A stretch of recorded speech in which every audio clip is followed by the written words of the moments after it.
Hello friends, கலாஸ் ரெசிபியில் இன்றைக்கி ரவா உருண்டை பண்ண போகிறோம். டீட்டெயிலாக எப்படி டேஸ்ட்டாக பண்ணுறதுன்னு இந்த வீடியோவில் பார்க்கலாம் வாங்க.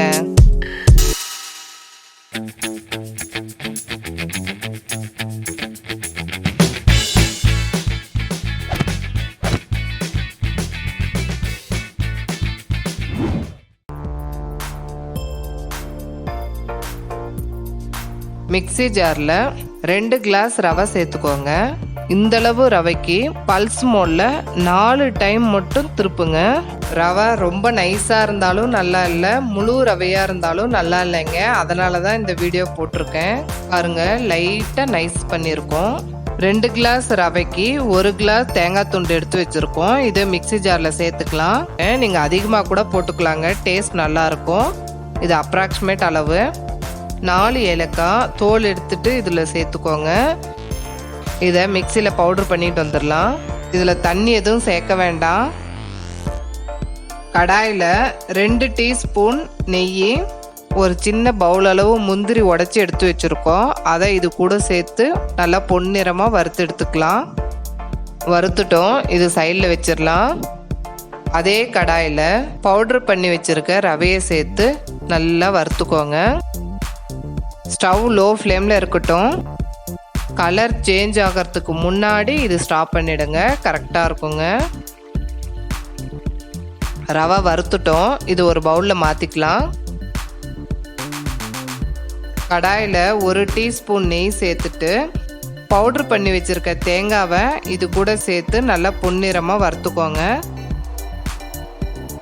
ஸ்டவ்வு மீடியம் ஃப்ளேமில் இருக்கட்டும். தேங்காவும் நல்லா வறுத்துட்டோம், பவுலில் சேர்த்துக்கலாம். இது கூட வறுத்து வச்சுருக்க முந்திரியை சேர்த்துக்கோங்க.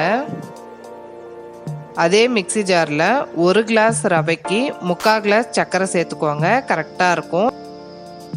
இதை பவுட்ரு பண்ணி இது கூட சேர்த்துக்கோங்க. சின்ன சைஸு குளிக்கரண்டியில் பாலோடையோட பால் எடுத்து சேர்த்துக்கோங்க. பால் அளவாக சேர்க்கணும், அதனால தான் நம்ம பாலோடையோட எடுத்து சேர்க்குறோம். அதிகமாக சேர்த்திங்கன்னா சீக்கிரமாக கெட்டுரும். எல்லாத்தையும் கலந்து விட்டுட்டு உருண்டை பிடிச்சிருங்க. நெய் இந்தளவுக்கு சேர்த்தாதான் நம்மளுக்கு உருண்டை பிடிக்க நல்லா வரும். பாலும் நம்ம கம்மியாக சேர்த்தா போதுங்க. இதே மாதிரி எல்லாத்தையும் நம்ம உருண்டை பிடிச்சிடலாம். பாருங்க, எல்லாத்தையும் உருண்டை பிடிச்சிட்டோம். அன்னைக்கு சாப்பிட்றதோட அடுத்த நாள் சாப்பிட்டிங்கன்னா ரொம்ப சாஃப்டாக நல்லா இருக்குங்க. உருண்டை பிடிச்ச உடனே அப்படியே வெளியே வச்சிடாதீங்க. இந்த மாதிரி பாக்ஸில் போட்டு மூடி வச்சிருங்க. உங்களுக்கு எப்படி இருக்குதுன்னு உடச்சி காட்டுறேன். எவ்வளோ சாஃப்டாக இருக்குது பாருங்கள். இது செய்யறது ரொம்ப ஈஸி, எல்லாருக்குமே ரொம்ப பிடிக்கும். இதை நீங்கள் ட்ரை பண்ணி பார்த்துட்டு உங்களுடைய கமெண்ட்ஸை எனக்கு ஷேர் பண்ணுங்கள்.